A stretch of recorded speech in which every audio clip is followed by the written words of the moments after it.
अस्सलाम वालेकुम। Previous video में हमने एक special type of integral start किया है, लैप्लास ट्रांसफॉर्म। इसकी डेफिनेशंस और इसकी कुछ एग्जांपल्स हमने की हैं प्रीवियस वीडियो में कि लैप्लास ऑफ 1 किसके इक्वल होता है, लैप्लास ऑफ t किसके इक्वल होता है। अब इसमें हम इसकी कुछ और एग्जांपल्स को सॉल्व करेंगे। एग्ज़ाम्पल है आपके पास, फाइंड आउट करना है हमने Laplace of t n. Function आपको गिवन है टी एन। फार्मूला क्या है Laplace of f of t, represent होता है कैपिटल एफ ऑफ एस के साथ। फार्मूला है इसका integral from zero to infinity e of minus s t f of t d t. आपने करना क्या है कि जहाँ पे एफ ऑफ टी आता है वहाँ पे आपको जो क्वेश्चन में फंक्शन गिवन है टी पावर एन, वो आपने रिप्लेस करना है। रिप्लेस करने के बाद आप देखिए तो इंटीग्रल में अगेन आपको दो फंक्शंस गिवन है, प्रोडक्ट फॉर्म है।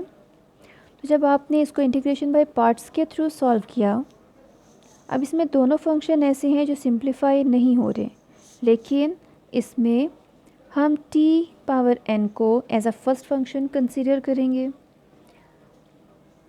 First function into integral of second minus integral derivative of first function into integral of second.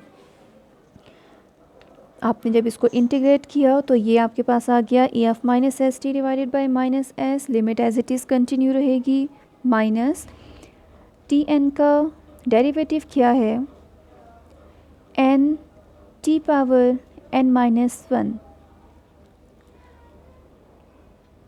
Derivative of x n किसके इक्वल होता है n x power n minus 1 and again derivative of this function which is equal to 1।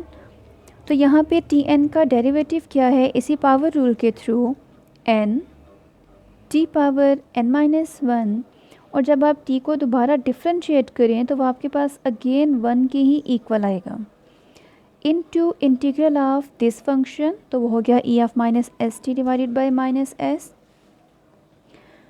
Next step में first term में limit apply कर दें और second term में इसको सिंप्लीफाई करें, अगेन इंटीग्रेट करें।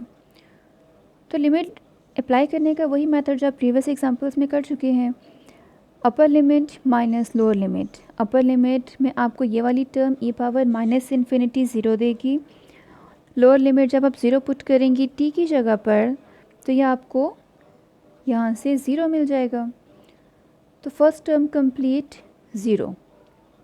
ओके, सेकंड टर्म में क्या हो रहा है, minus into minus plus n and s, दोनों आपके पास ऐसा कोफिशिएंट है, तो n divided by s integral से बाहर आ गया।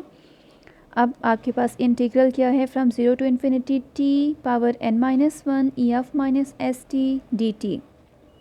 ये दोनों फंक्शन ऐसे हैं जो सिंप्लीफाई नहीं होंगे, ये एज इट इज़ कंटिन्यू रहेंगे। तो हमने क्या करना है, इसको किसी एक प्रॉपर नेम के साथ रिप्रेजेंट कर दें। लाइक फॉर एग्ज़ाम्पल कि अगर मैं कहती हूँ मुझे जो क्वेश्चन में गिवन है zero to infinity t power n e of minus s t d t. Let's suppose ये मेरे पास है इंटीग्रल ऑफ n s। तो ये क्या हो जाएगा, ओके तो ये किसके इक्वल हो जाएगा, let zero to infinity t power n e power minus s t d t को अगर हम सपोज करते हैं कि वो इंटीग्रल है एन एस का, तो ये किसके इक्वल होगा, इंटीग्रल एन की जगह पे n minus 1 n s as it is. तो इस फार्मूले की बेस पे हम लिख सकते हैं कि I n s is equal to, left hand side पे क्योंकि ऊपर से वही आपका फंक्शन कंटिन्यू है क्योंकि हम इसी को नीचे इंटीग्रेट कर रहे हैं।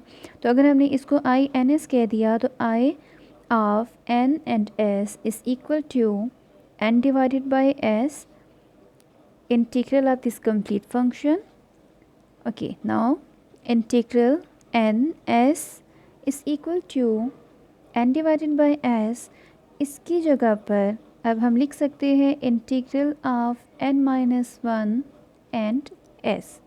सो लेट्स सपोज ये हमारे पास है इक्वेशन नंबर 1। नाउ अब हमें क्योंकि डिफरेंट वैल्यूज़ को फाइंड आउट करना है, for n is equal to 1, अगर हम इसी इक्वेशन में n को डिफरेंट वैल्यूज़ दें तो हमारे पास फार्मूले डिफरेंट डिराइव होते जाएंगे। So for n is equal to 1, integral जहाँ पे n आता है वहाँ पे हमने 1 पुट किया, ये हो जाएगा 1/s integral 1 minus 1 0 s 1/s integral from 0 to infinity e power minus s t. ये आपके पास कहाँ पुट होगा, क्योंकि फंक्शन आपको गिवन था t पावर n, तो n को आपने यहाँ पे 0 पुट करना है, तो t पावर 0 dt। तो ये बेसिकली आपके पास क्या है, t पावर 0 कौन सा फंक्शन होता है, ये फंक्शन है आपके पास 1, और 1 का लैप्लास आप पीछे फाइंड आउट कर चुकी हैं कि वो 1/s के इक्वल है। तो यहाँ पर आपने उसकी वैल्यू को पुट करना है, क्योंकि ये आपको बेसिकली क्या दे रहा है, t पावर 0 से 1, तो ये रिप्रेजेंट करता है कि ये लैप्लास ऑफ 1 है। तो लैप्लास ऑफ 1 से आपके पास आता है 1/s, ये वाला 1/s पहले से गिवन है which is equal to 1/s square. So integral of 1s is equal to 1/s square.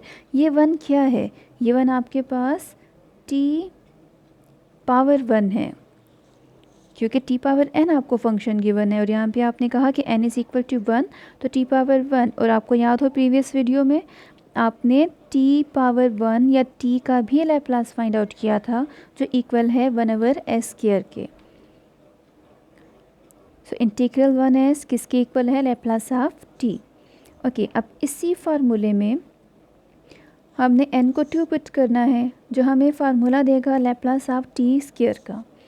So integral n की जगह पे 2, s is equal to 1/s, right hand side पे क्या आ जाएगा आपके पास, यहाँ से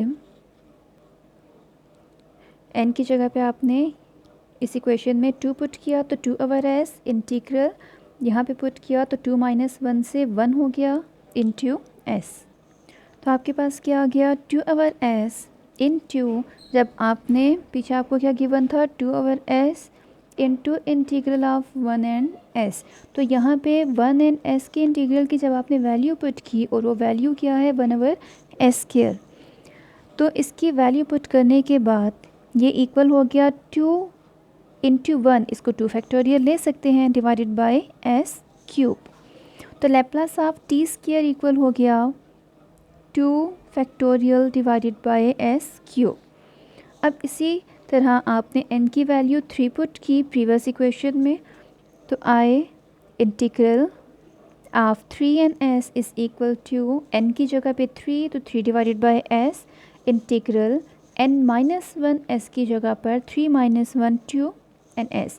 तो यहाँ पे आपने अब इसकी जगह पर ऊपर जो इसकी वैल्यू फाइंड आउट की है वो पुट करनी है, तो ये आपके पास आ जाएगा 3 2 इंटू 1 से 3 factorial divided by s power 4, और ये आपका लैप्लास हो गया t क्यूब के लिए, कि t क्यूब का फार्मूला क्या है, Laplace of t cube is equal to 3 factorial divided by s power 4।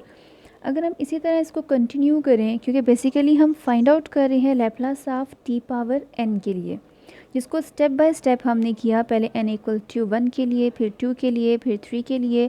अगर हम इसी चीज़ को कंटिन्यू करें तो हम एक सीक्वेंस देखेंगे, और वो सीक्वेंस क्या है कि Laplace of t 1/s square था, इसको मैं 1/s 1 प्लस 1 लिख सकती हूँ। एक जनरल फॉर्म हम बेसिकली डिराइव करना चाह रहे हैं, जिसके लिए हमने एक सीक्वेंस बनाना है। सो लैप्लास ऑफ t स्क्वायर क्या है, 2 फैक्टोरियल ओवर s क्यूब, यह पीछे प्रूफ कर चुकी हैं। इसको हम इस तरह लिख सकते हैं 2 + 1 लैप्लास ऑफ t क्यूब क्या है, 3 फैक्टोरियल ओवर s 4 इसको भी मैं इस फॉर्म में लिख सकती हूँ। अब मुझे फार्मूला चाहिए किस चीज़ के लिए, Laplace of t power n। तो इनमें ज़रा एक सीक्वेंस देखें। फॉर t पावर 1, इसको 1 को मैं 1 फैक्टोरियल लिख सकती हूँ, 1 factorial over s power 1 plus 1 for t square, 2 factorial over s power 2 plus 1 for t cube, 3 factorial over s power 3 plus 1। तो टी एन क्या हो जाएगा, n factorial over s power n plus 1। तो ये आपके पास बेसिकली फार्मूला है किस चीज़ का, लैप्लास ऑफ टी एन का, जिसको आपने सपोज किया था integral of n and s।